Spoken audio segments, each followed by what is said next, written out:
Bien, bonjour tout le monde. Allez, une petite vidéo spéciale dédicace à un de mes élèves qui se reconnaîtra. Voilà, donc en fait, il aimerait pouvoir paramétrer un bouton et mettre un draw volume profile dessus sur ce bouton là pour pouvoir analyser des trends soit haussiers soit baissiers. Donc je vais vous montrer ça, c'est pas compliqué à faire, il faut pas se précipiter, c'est tout. Donc en fait on va aller déjà voir dans les tools ce qui existe. Dans les tools on a ici vous voyez draw volume profile. Donc si je clique là-dessus et que je veux par exemple marquer un volume profile qui part de ce plus haut jusqu'à ce plus bas ici. Voilà, je clique dessus, voilà ce que j'ai, voilà ce que j'obtiens en fait. C'est les réglages par défaut de Sierra Chart, hein. Vous avez les bids en rouge, les asks en vert, et voilà, et vous n'avez aucun niveau, vous n'avez rien par rapport à un volume profile, ce que je trouve un peu désastreux. On peut le modifier, hein. On va le faire d'ailleurs, hein. On va modifier les réglages dans les paramètres. Donc pour cela, je sélectionne ma zone en fait, et je vais aller dans le profil, dans les settings du profil, et je vais paramétrer toute cette partie-là. Donc toute cette partie-là plutôt. Donc vous voyez, il y en a pas mal. On va essayer d'aller assez rapidement. Donc ici, tick par volume, là je vais en mettre qu'un. Parce que là, pareil, il me prend 2 ticks et il me donne les volumes pour les 2 ticks. Donc moi je veux pas ça. Cette partie-là, ben, je vais la laisser parce qu'elle correspond pile poil en fait aux horaires qui vont se mettre au fur et à mesure que je vais sélectionner des zones. Comme là c'est un trend baissier, je peux aller sélectionner le trend haussier qu'il y avait avant, etc. Je vais retrouver donc les paramétrages avec le start time ici, 13h26 c'est là où ça a démarré, 13h44 14 c'est là où ça s'est arrêté. Je suis sur un time frame de 15 secondes, j'ai pris ce graphique comme ça. Donc on va laisser tout ça comme c'est, il n'y a pas de souci. On va commencer les paramétrages en dessous. Donc là pour le moment je laisse no. La période lens, ça c'est en fait le décrochage ici des volumes. On peut le réduire un petit peu pour éviter que ça gêne. Donc on va mettre du 25%. Le right align, eh bien, on va le laisser comme il est là. Le display volume in bar, je veux pas voir les volumes en chiffres, je m'en fiche, c'est pas ce qui m'intéresse dans ce cadre là, donc on le laisse. Allez, on va aller beaucoup plus bas. On va régler le reste. Hop, donc ici, on va aller laisser les total volumes, ça, il n'y a pas de souci. Par contre, là, on va pas séparer les bids et les asks. C'est pas ce que je recherche non plus. Moi, ce que je veux voir, c'est les niveaux, à savoir la VL, la VRH, le POC, la VWAP. Voilà, des niveaux qu'on peut utiliser après, de voir un petit peu ce que va donner le prix quand il va revenir sur ces niveaux-là. Et c'est ça qui nous intéresse essentiellement. Donc yes, no, ça c'est bon. Le 100 ici, on peut le laisser. 50 c'est bon aussi. High value, ça oui, on met oui. Parce que je veux l'avoir la value area. Extend value area, on va mettre ça jusqu'à la prochaine intersection. Value area 70 c'est bon. Le point of control c'est pareil, je veux le voir. Yes. L'extend, pareil, on va mettre jusqu'à la prochaine intersection. Le futur intersection méthode, on va laisser ça. Extend volume weight average, ça c'est la VWAP, pareil. Donc je veux l'avoir. Until future intersection. Aligne les volumes pour la base du volume bar. Ça on va le laisser sur oui. Fill volume bar, ça c'est bon. Side by side, yes, no, ça c'est bon aussi. Donc, hop, je me retrouve ici. Ça.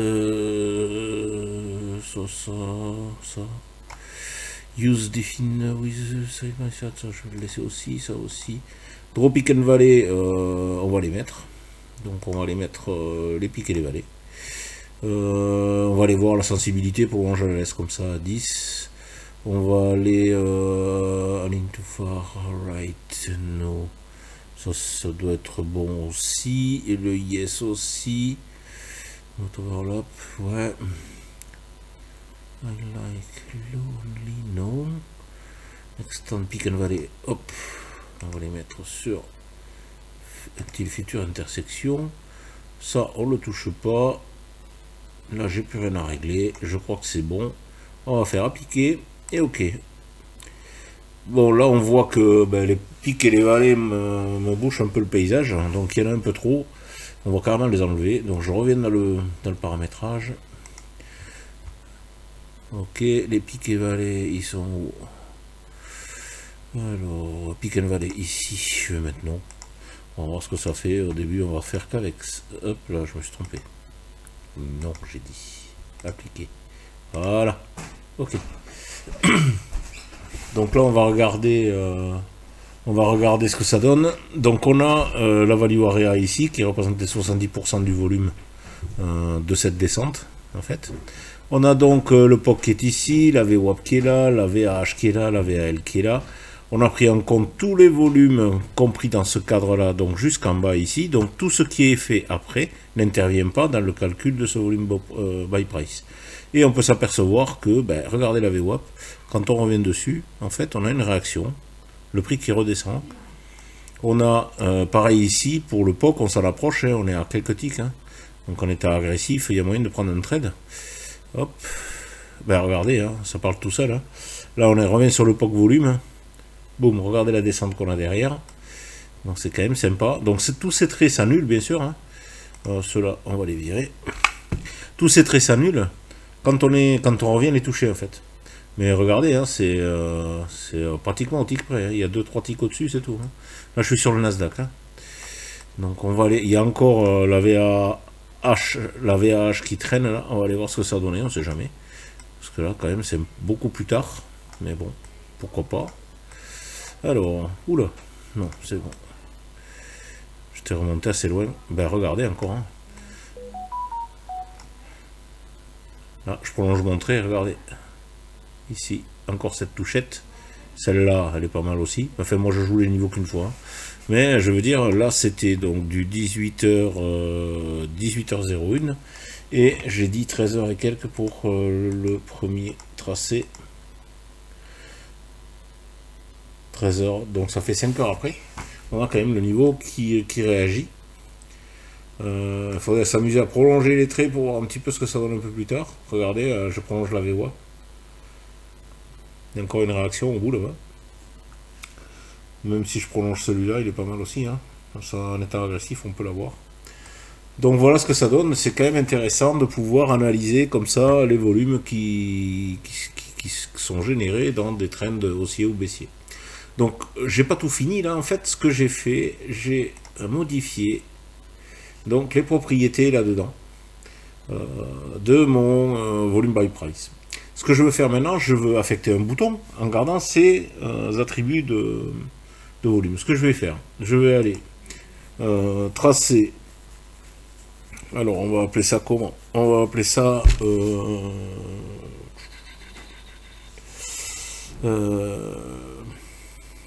niveau VBP. Je vais mettre un plus derrière. Hop. Voilà. Et je vais le sauver comme c'est single. Il n'y a qu'une studie, donc save single.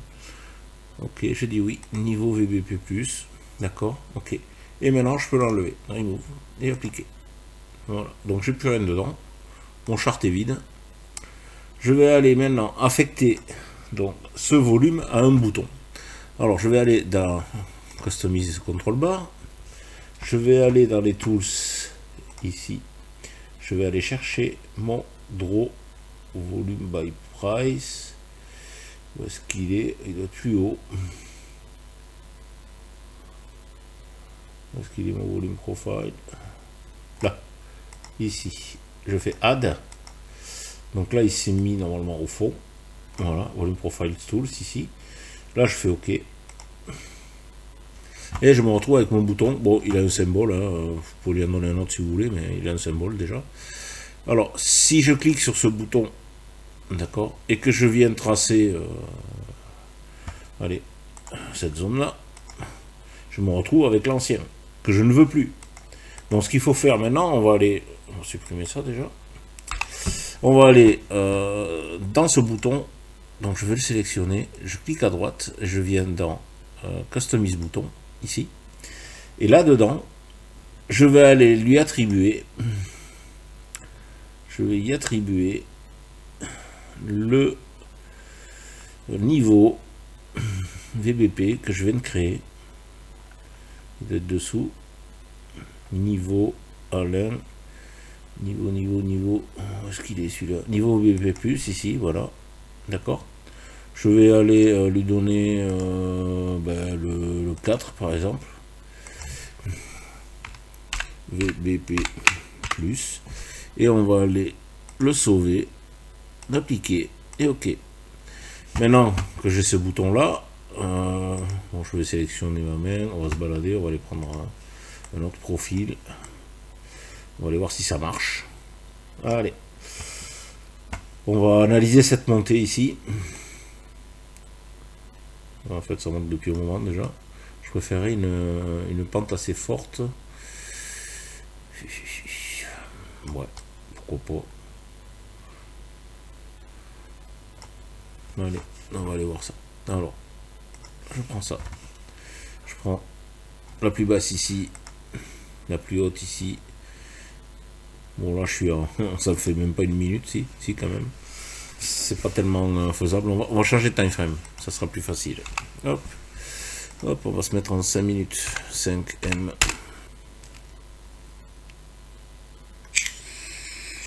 Voilà, je suis en 5 minutes. Ah ben ça tombe bien, regardez, j'ai une belle pente là qui va m'intéresser, donc on va aller voir. Allez, je clique sur le bouton, je prends la bougie la plus basse. Allez, on va dire que c'est celle-là. Je viens en alignement chercher la plus haute, on va dire que c'est celle-là. Je prends pas la suivante parce qu'elle fait déjà partie de la baisse en fait. Donc je me contente de la hausse. Je m'arrête ici, je clique. On va laisser analyser le graphique. Ok, voilà, j'ai fait mon analyse, donc j'ai pris en compte, je vous le rappelle, hop, ici, toute cette partie-là. Je suis sur le Nasdaq, n'oubliez pas, hein, je vais agrandir un petit peu. Et je vais regarder un peu ce qui s'est passé, comment ça s'est créé, comment ça a fait. Donc ici, ben, j'ai la VAL, la VWAP ici, il n'y a rien de particulier, hormis une belle cassure quand même. Là, la VAL ici, il y a eu une petite réaction dessus. Enfin, je dis petite, mais je sais pas combien il y a de ticks là-dedans. Admettons que je prenne sur en état agressif un petit peu avant. Il y a quand même 22 ticks, ça fait 115 $. C'est quand même pas mal. On va essayer sur le SP500. Je prends la main, je vais enlever ça. Hop. On va aller voir le SP500, il y a beaucoup plus de volume, peut-être c'est plus parlant. Alors, chart setting. Ok. Ici. ES. Apply all. Ok. Voilà. Alors ici, on a de bons mouvements. Hein. Ils sont pas mal, ouais. On a des journées où ça bouge pas mal quand même. C'est quoi ça? Je vais virer ça. Hop. Bien, alors on va revenir un peu à l'arrière, on va analyser cette montée par exemple. Hop, on va prendre là. Ici, je viens à la verticale de mon plus haut, je clique. Bon, il analyse les volumes là, mais il ne le fait qu'une fois. Hein. Si je prends un autre graphe, il fera pas ça. Donc, je vais vous montrer. Il va directement afficher les volumes dans sa partie. Voilà. Ok. Donc là, je suis sur le SP, je suis toujours en 5 minutes. Hein. Donc on a la VAH, pardon, là-haut, le POC ici. Qu'est-ce qu'on a? La VWAP et la VAL qui est là. Donc la VWAP, regardez, pile poil sur le niveau. On a une réaction de 12 ticks, 13 ticks. On n'est pas obligé de tout prendre, mais bon, pour aller en chercher 4 ou 5 ou même avec 2 contrats, c'est pas mal. Hein. Donc ça c'est bon, on va en faire un autre. Je reprenne la main. On va faire cette descente là. Donc je pars du plus haut, je viens ici. On m'a pas pris? Si, c'est moi qui pars là, jusqu'au plus bas. Ici, je prends pas l'autre puisqu'elle est en train de monter. Ok, donc là, la VH, ici, regardez, on est venu là, à un tic, hein. 2 ticks, à 2 ticks près, on est redescendu. Bon, là, c'était simplement un petit mouvement. Qu'est-ce que je peux faire encore? Je vais me mettre en 60 minutes. 60 minutes. Je vais enlever ça et ça. 60 M entrée.